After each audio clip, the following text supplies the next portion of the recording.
la esposa de un médico de Atlanta, Georgia, la señora Faye Yeager, sobrevivió, pero, a la ira de Wood en la corte. Su crimen fue la promoción y protección de un niño que había sido terriblemente maltratado. Esta valiente mujer tuvo su día en la corte y ganó. Ahora se ha presentado una demanda en la Corte Federal. Recuperándonos de las amenazas de segunda mano a nuestra vida de Wood, nos volvimos a Nashville. Allí supimos que la administración del Hospital Viv de Kentucky había declarado repentinamente que los registros médicos del estado de Alaska de Kerry estaban equivocados. El Viv dijo que estaba perfecta. Esta declaración fue complementada por un mejor que venga aquí ahora a recogerla o la daremos a los servicios de Kentucky y le encontrarán padres adoptivos.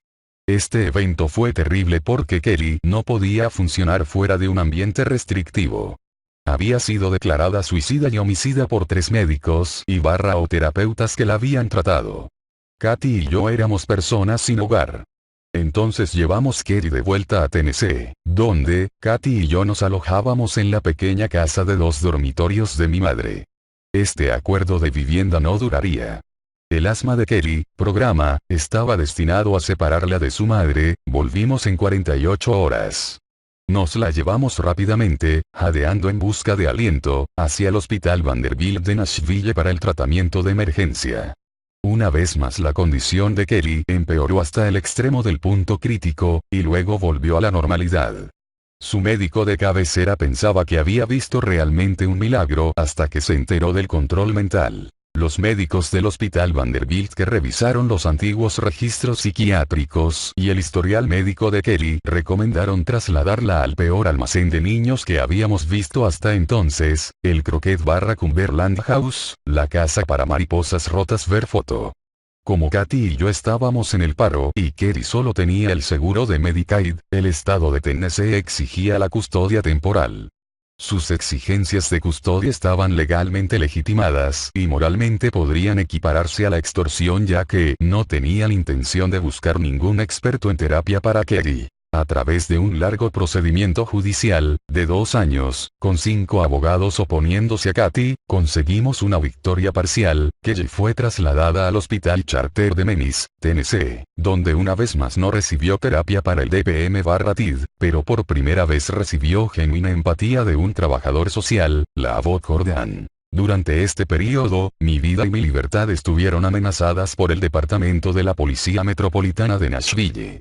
Esta amenaza verbal fue entregada por el capitán de homicidios de la Metropolitana Mickey Miller e hizo eco en su amigo y subordinado el teniente Tommy Jacobs.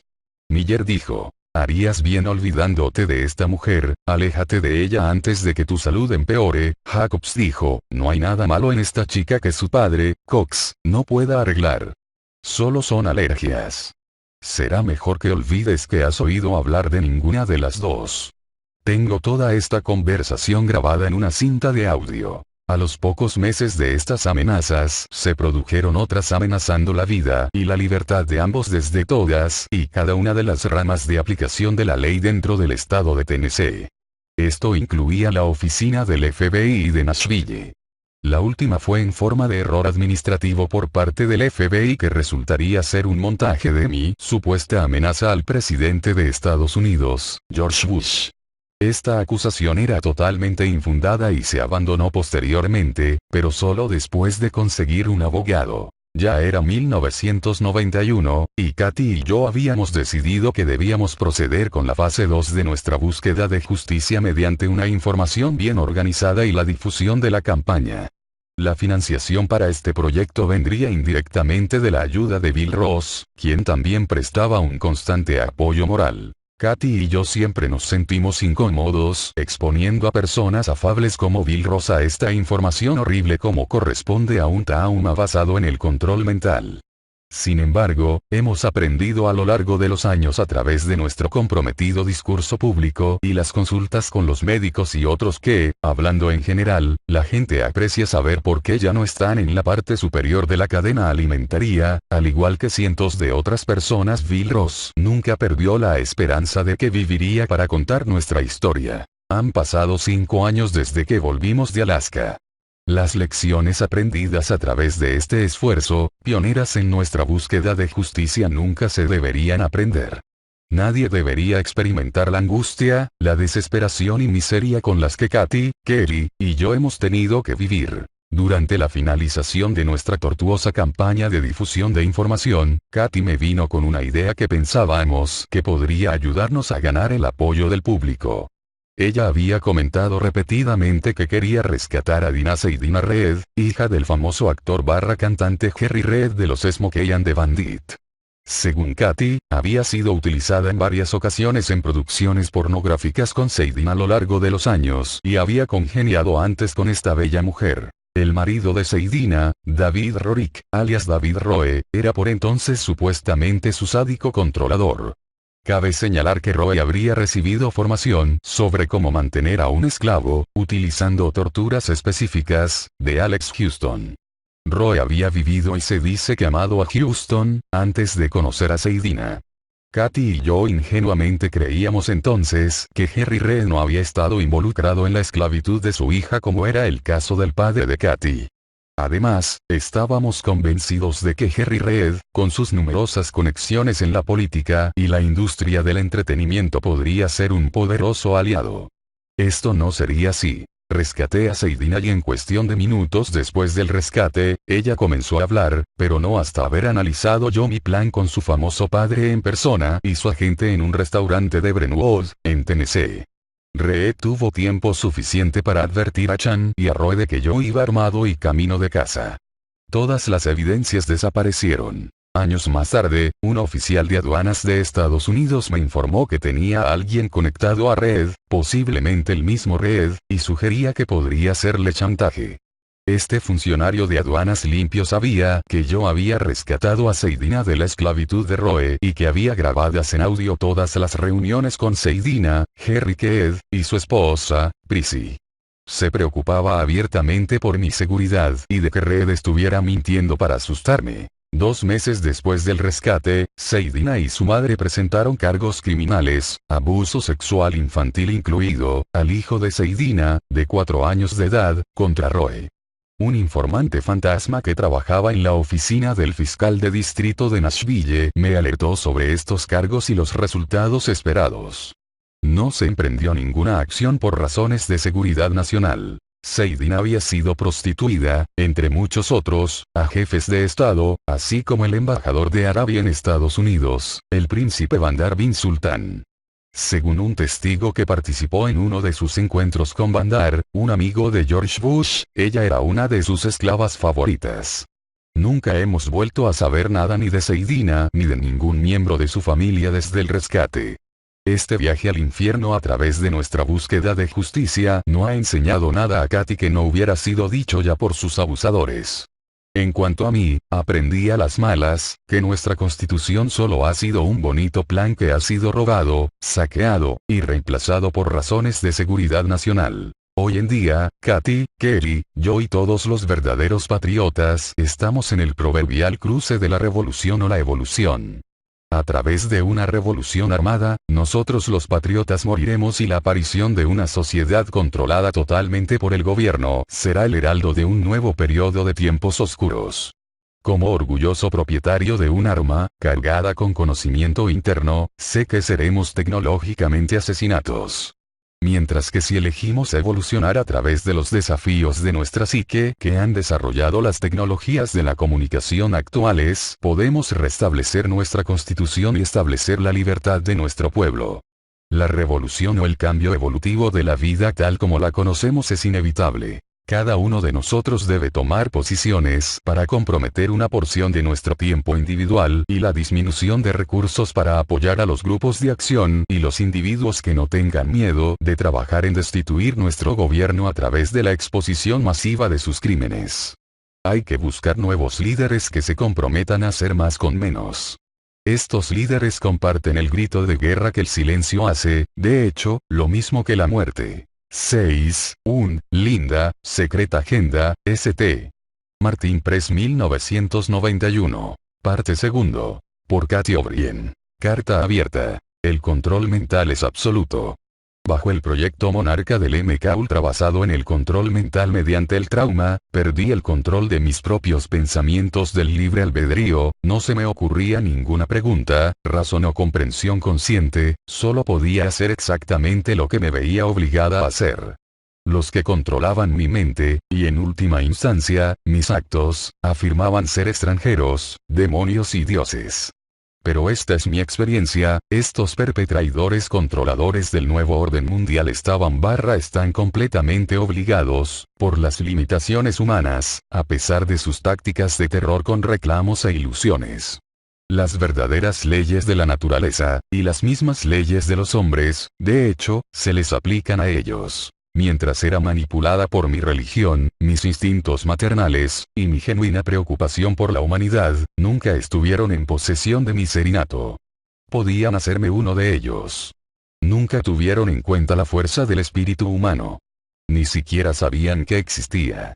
Pregunta por qué. Dedicatoria. Este libro es para Kelly, con el fin de que se le comprenda y se le conceda el derecho a una calificada rehabilitación por los abusos del proyecto Monarca de control mental del MK Ultra, que sufrió a manos de los llamados líderes de nuestro país. Este libro está dedicado, como yo misma, a Mark Phillips por rescatar a Kelly y a mí de nuestra existencia de mentes controladas, por limpiar el camino de la recuperación de Kelly y por ayudarme por amor en la restauración de mi mente, la memoria y en última instancia de mi libre albedrío. Agradecimientos. Un agradecimiento especial a los que no se ven, su presencia ha sido evidente. Y un agradecimiento especial a los no reconocidos, vosotros ya sabéis quiénes sois. La Transformación de América. Mi nombre es Kathleen, Katy, Ann O'Brien, nacida el 4 de diciembre de 1957 en Muskegon, Michigan. He preparado este libro para vuestra revisión y edificación de una herramienta poco conocida que nuestro gobierno de Estados Unidos está encubriendo, de manera ilegal, y utilizando anticonstitucionalmente para implementar el nuevo orden mundial, un gobierno mundial. Esta bien documentada herramienta es una sofisticada y avanzada forma de modificación de la conducta, lavado de cerebro, más comúnmente conocida como control mental. Mi conocimiento de primera mano de esta técnica de guerra psicológica del gobierno de Estados Unidos Top Secret proviene de mi experiencia personal como modelo presidencial y esclava del control mental de la Casa Blanca. Gran parte de la información incluida aquí ha sido corroborada y validada mediante los valientes y valerosos miembros limpios que aplican la ley, científicos y agentes de las comunidades de inteligencia familiarizados con este caso. Estos esfuerzos individuales me han ayudado a entender y corroborar lo que pasa después de una vida de sistemática tortura física y psicológica orquestada para modificar mi comportamiento a través del control total de mi mente. Algunos de estos valientes individuos son empleados por el sistema que me controla y viven con el miedo a perder el puesto de trabajo, la familia o la vida. Han llegado tan lejos como atreverse a denunciar, en vano, públicamente esta herramienta de los ingenieros del nuevo orden mundial. Este libro es un esfuerzo de base para solicitar y conseguir el apoyo público y privado de los defensores de los derechos humanos, autores reconocidos y respetados en América para exponer esta invisible amenaza personal y social. Esto se puede hacer con la cooperación bien organizada, los ciudadanos con pasión por la justicia, que han expresado su interés en la restauración de nuestra Constitución y en tomar de nuevo América. Esta copia que tienes en las manos tiene como objetivo ayudarte a llevarlo a cabo. Aunque estas páginas han sido condensadas para su rápida lectura, hay literalmente miles de archivos de documentación que apoyan gran parte de los informes que presento. Gracias a que estos dedicados individuos encontraron un medio más inteligente de manipular el sistema que los perpetradores, los documentos a que me refiero fueron desclasificados por el derecho de publicación de la fuente. Es mi respeto patriótico hacia los principios de verdad, justicia, y libertad en los que en última instancia fueron fundados los Estados Unidos lo que me obliga a exponer las motivaciones de dominación mundial de aquellos que tienen tomado el control de nuestro gobierno, comúnmente conocido como el gobierno en la sombra. Tomando de nuevo América ahora, podemos mantener la integridad de la historia de nuestro país y la detención del curso de su futuro destinado a ser reconocida a nivel mundial por las atrocidades del control mental desencadenadas sobre la humanidad que, literalmente, empiezan donde Adolf Hitler las dejó. La versión de Hitler de dominar el mundo que él llamó en 1939 el nuevo orden mundial se está aplicando actualmente a través de tecnologías avanzadas como, entre otros, la ingeniería genética de control mental por los que tienen el control América. El senador Daniel Inouye, habló sobre las operaciones de este gobierno secreto ante un subcomité del Senado y lo describió tal como, un gobierno sombrío con su propia fuerza aérea, su propia armada, su propio mecanismo suministrador de fondos, y la capacidad de llevar a cabo sus propias ideas de interés nacional, liberado de todos los pesos y contrapesos y librado de la propia ley. La experiencia de mi principal abogado defensor y experto desprogramador, Mark Phillips, desarrollada a través de su conocimiento del Departamento de Defensa de Estados Unidos, del Top Secret en cuanto a la búsqueda e investigadores del control mental, fue la responsable de la restauración de mi mente para un funcionamiento normal. Como resultado, he recuperado los recuerdos relacionados con este texto, y los de haber sobrevivido a la terrible experiencia, habiendo llegado a este punto de frustración enorme. En 1988, a través de una serie de eventos brillantemente orquestados, Mark Phillips me rescató a mí y a mi hija de 8 años, Kelly, de nuestra existencia de control mental y nos llevó a la seguridad de Alaska para la rehabilitación. Fue allí donde comenzó el tedioso proceso de desenredarme amnésicamente para recordar conscientemente lo que supuestamente tenía que olvidar.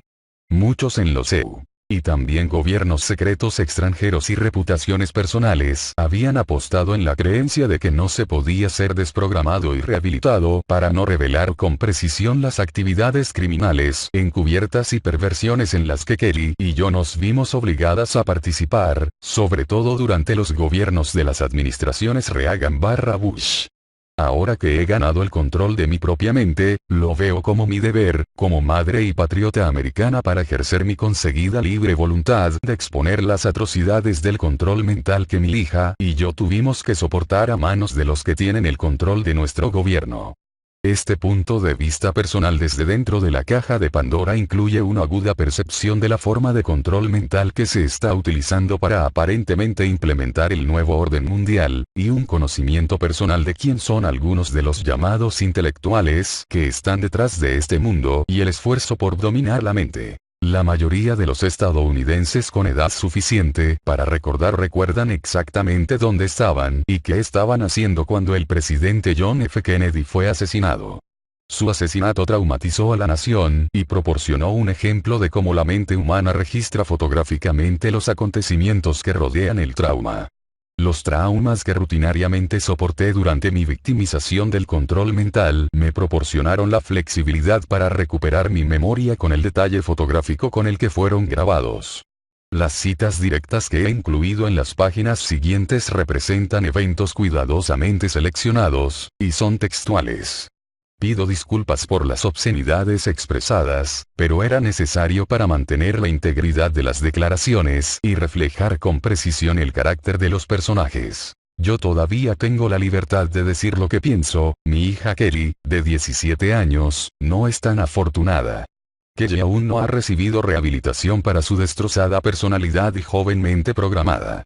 La sofisticación de alta tecnología de los procedimientos del proyecto Monarca basado en el trauma del control mental, que tuvo que soportar, literalmente desde su nacimiento, según los informes, requiere atención calificada muy especializada, con el fin de ayudarla con el tiempo a obtener el control de su mente y su vida. Debido al poder político de los abusadores, todos los esfuerzos para obtener su derecho inalienable a la rehabilitación y conseguir justicia han sido bloqueados con el pretexto de la llamada seguridad nacional. Como consecuencia, Kelly sigue sin tratamiento bajo la custodia del estado de Tennessee, una víctima del sistema, de un sistema controlado y manipulado por nuestros abusivos líderes gubernamentales, un sistema donde las formas estatales no permiten informes top secret de abusos militares, un sistema que existe debido al financiamiento federal dirigido por nuestros perversos y corruptos abusadores en Washington. Después de Cristo, ella sigue siendo una detenida política bajo la custodia del estado de Tennessee en este momento, a la espera y sufriendo.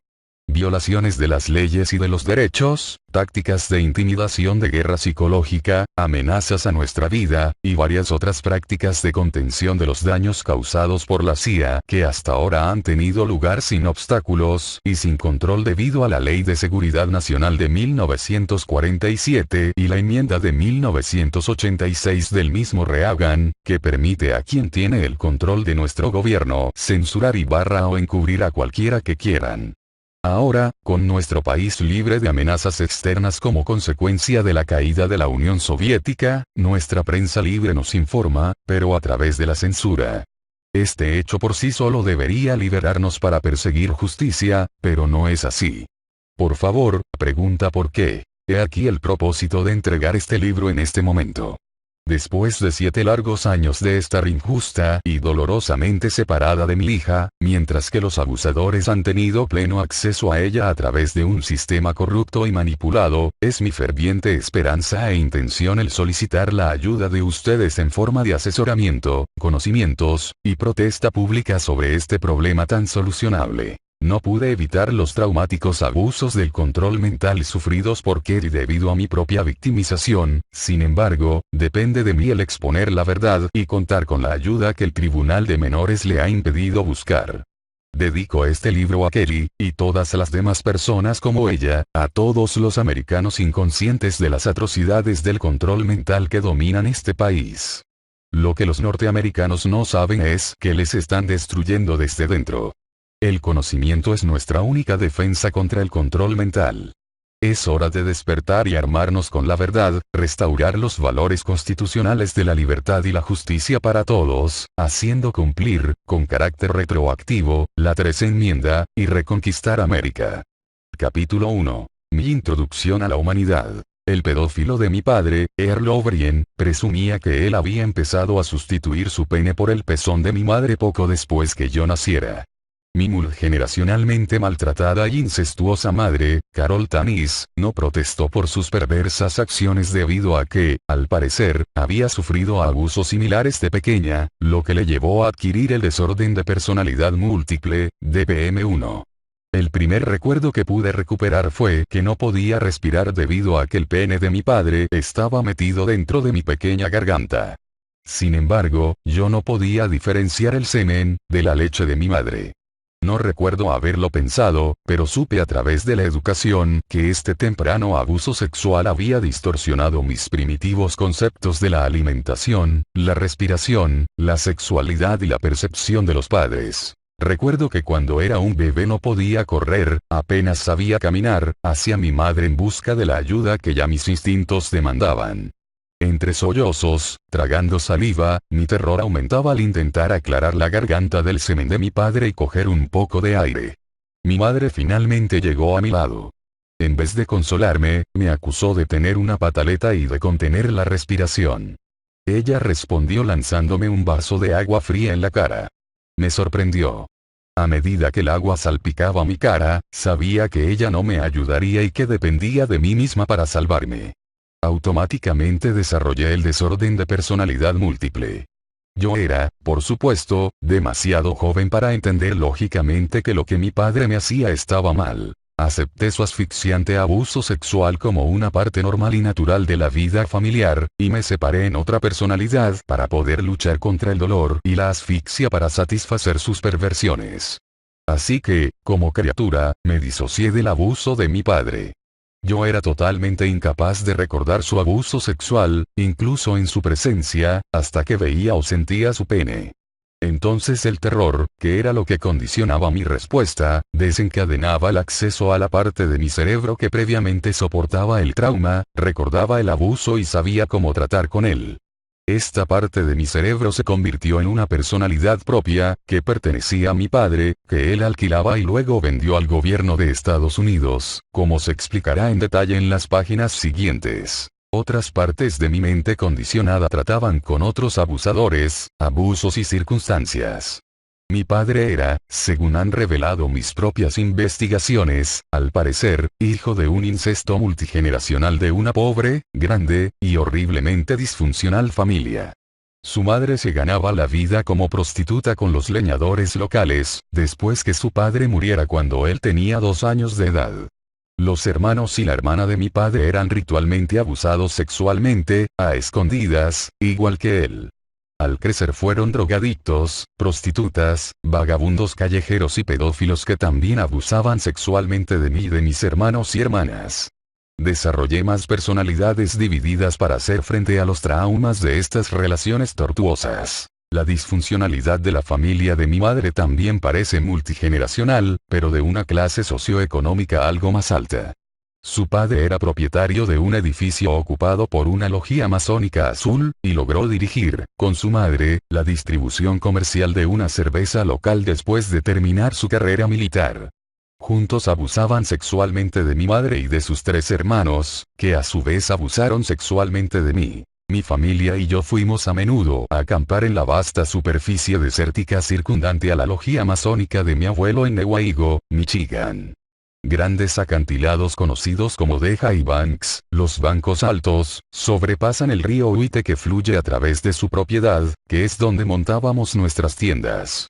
Los hermanos de mi madre, el tío Ted y el tío Arthur Tanis el bombardero, a menudo nos acompañaban y abusaban sexualmente de mi hermano y de mí.